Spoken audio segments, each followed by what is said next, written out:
Vienas keisčiausių teiginių, kuriuos man tenka taip nugirsti, yra, kad dezodorantas apsaugo jūs nuo prakaitavimo 3 paras. Tai man tada visada kyla klausimas, o tai ką, nesiprausia tas 3 paras, kam reikia 3 paras nuo to prakaitavimo saugotis.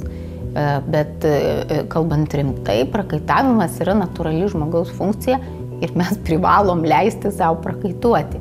Kitas klausimas, kad mes turim nesmirdėti, nes nelabai malonu ir pačiam ir aplinkiniam. Tai dezodorantai yra naudojami, būna 2 rūšių.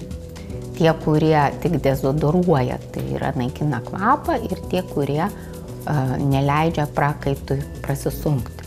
Tai sveikatos dėliai tikrai tų reikėtų vengti, kurie neleidžia prakaitui pratekėti ir pasidomėti labiau, koks jums tinka dezodorantas, kuris naikina kvapą. O jau kai kalbam apie kvapo naikinimą, jis gali būti ir cheminis, ir necheminis.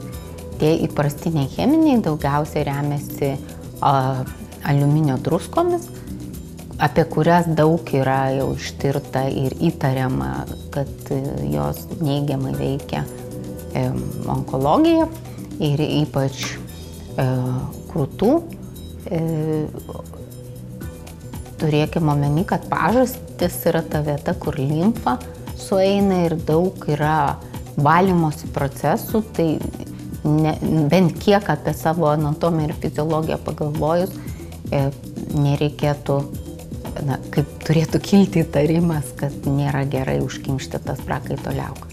Dabar natūralūs dezodorantai, jie gali būti tas alūno akmenukas, kuris taip yra irgi, galima sakyti, chemiškai aliuminis, bet tai yra alūno akmenukas, bet jis, kadangi natūralus, molekulės yra didesnės ir su juo nesiejamos tos rizikos, bet yra ir skysti dezodorantai, bet yra tiesiog skystis su rutuliuku, skaniai kvepia.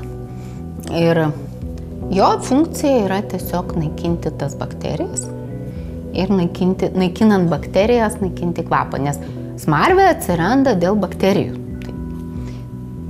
Tai jeigu plaunam pažastį šaltu vandeniu ir naudojam natūralų dezodorantą, prisitaikę pagal savo organizmą, dėl to jų egzistuoja visokių. Šitas, pavyzdžiui, yra su medetkų ekstraktu ir vitaminais. Ir kvapas jo yra nesaldus, ne kaip kokio kvepalo, bet man muilu, švara kvepia, tai tinka ir vyrams, ir moterims.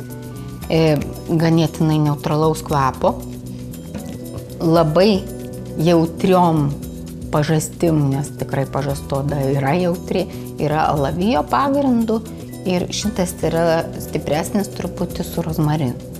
Tai ta medžiaga, kuri naikina bakterijas, natūralių jų yra tikrai pakankamai, ir tos ir arnikos, ir medetkos, ir citrusai įvairūs, ir rozmarinai, ir pačių medžiagų pakanka, bet mes kaip natūrali biologinė būtybė, kaip ir kosmetikoje, mes skirtingai reaguojam į jas. Tai mes galim po truputį prisipratinti, žiūrėti, kuris mums tinka.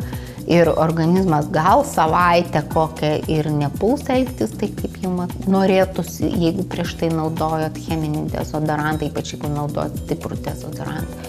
Bet per keletą savaičių jisai pripranta, kad tų stiprių priemonių negauna ir pradeda reaguoti į švelnesnes priemonės ir prakaito kvapas jokios problemos papildomos nekelia.